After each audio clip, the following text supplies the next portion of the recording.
Why you must read, beginner level. Why do I need to read in English? My students often ask me this.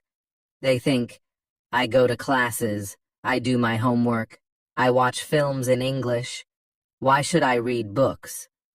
Actually, reading is the best way to improve your English. I will tell you why. First, reading is very important now. In 2006, only 1 in 100 people went to university. Now 7 in 100 people go to university. All jobs need more reading and writing than 100 years ago. This is true for everyone. It doesn't matter if you're an office worker or a mechanic. Second, reading will improve your speaking, writing, vocabulary, and grammar better than any other way. It won't improve your listening, but it will improve your vocabulary.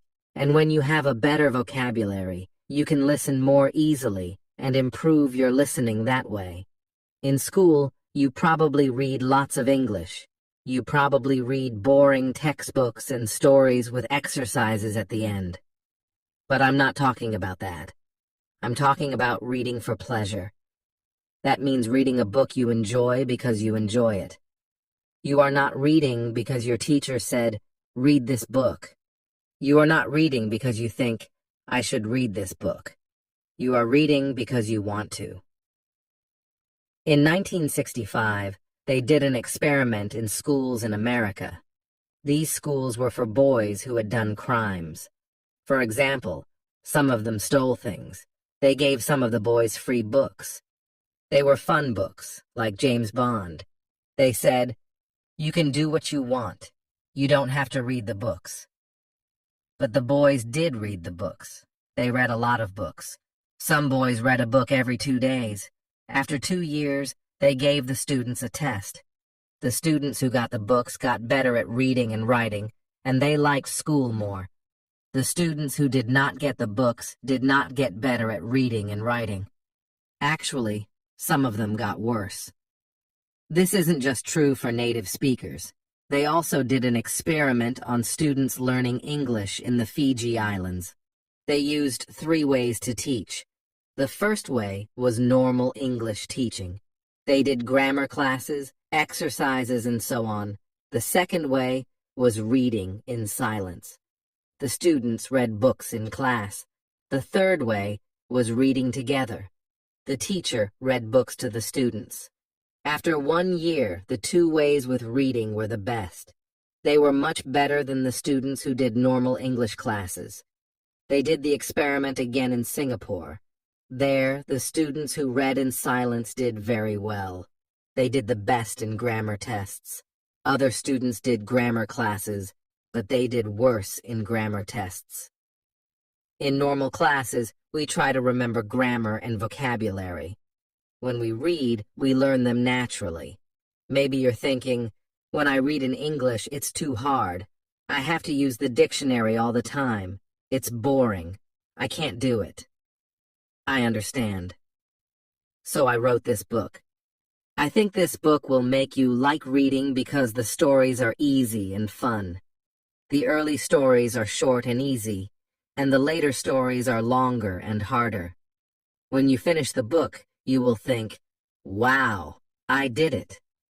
I make a podcast called Easy Stories in English. 9 of the stories in this book I wrote for Easy Stories in English. 1 of the stories I wrote for this book. But when I made this book, I made the stories better. Now you can read the stories at beginner, pre-intermediate, intermediate, or advanced levels. The stories are all fairy tales. Some are very popular fairy tales, but some are not so popular. One of them I wrote myself. Maybe you're thinking, fairy tales? Fairy tales are for children. I need useful vocabulary. I need to learn about business and science. That can't be fun. Actually, the vocabulary in these stories will be useful. McQuillan did an experiment where he looked at vocabulary in 22 novels. 85% of the words were on academic word lists. These are lists of words that you need to know to study at university. Rolls and Rogers also did an experiment. They said, if students read 1,000,000 words of science fiction, will they learn important science words for studying at university? The answer was yes. So yes, fairy tales are useful for you too. But I understand if you still don't believe me. When I learned about all this, I found it hard to believe too. But I like to try new things, and I love learning languages. So in 2017, I decided to do an experiment. I had wanted to learn Spanish for a long time, but I didn't learn much in normal classes. I said, I will read 1,000,000 words in Spanish. Afterwards, I will see what my level is. 1,000,000 words is about 20 novels, so it was a lot of work. I started with very easy reading, like this book. Then I started reading translations of books that I knew in English. For example, I have read Harry Potter and Game of Thrones in English, so I read them in Spanish too. Finally, I read new books in Spanish. I read Latin American authors. That means writers, such as Isabel Allende, Luis Jorge Borges, and Manuel Puig. I loved them. I also listened to podcasts, but I always read the transcripts and added the words to my goal. After I finished reading 1,000,000 words, I wrote and talked to native speakers. I was at an intermediate level. I could understand almost everything I read. I could understand people when they spoke clearly, and I could have conversations. And I had spent most my time reading, not speaking. In 1 year, I learned more than most students learn in 5 years.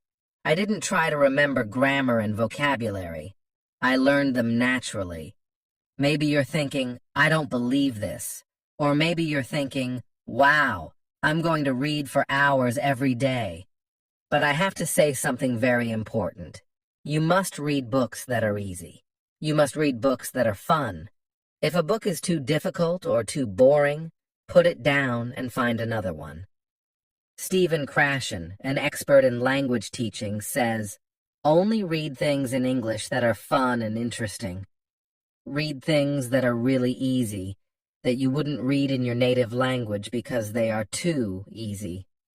So you can read comics, magazines, detective stories, romance stories, and so on.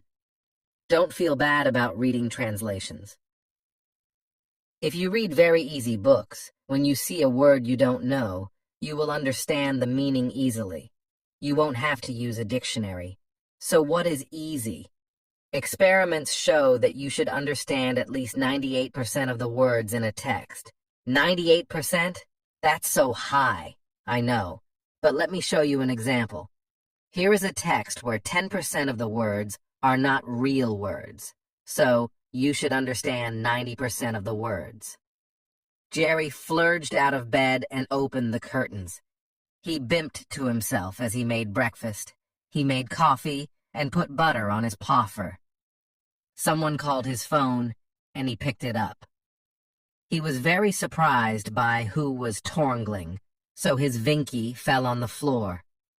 Is that easy to understand? Could you read a whole book of that?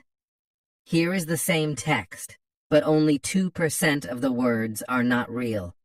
So you should understand 98% of the words. Jerry jumped out of bed and opened the curtains. He sang to himself as he made breakfast. He made coffee and put butter on his toast. Someone called his phone, and he picked it up. He was very surprised by who was calling, so his Vinky fell on the floor. How was that? You probably didn't understand everything, but it was more fun to read than the first text. That's why reading for pleasure is so great. Maybe you don't understand everything, but you understand enough to follow the story, and you don't have to pick up a dictionary. So if you find that this book is too hard, read something easier. If you find it boring, read something more fun. I know that not everyone likes my writing, and that's okay. Find a book that is good for you. When we have fun, we learn much more. Because I want this book to be fun, it has no exercises in it. I thought about adding them after each story, but I don't think it's a good way to spend your time. Instead, you should read more.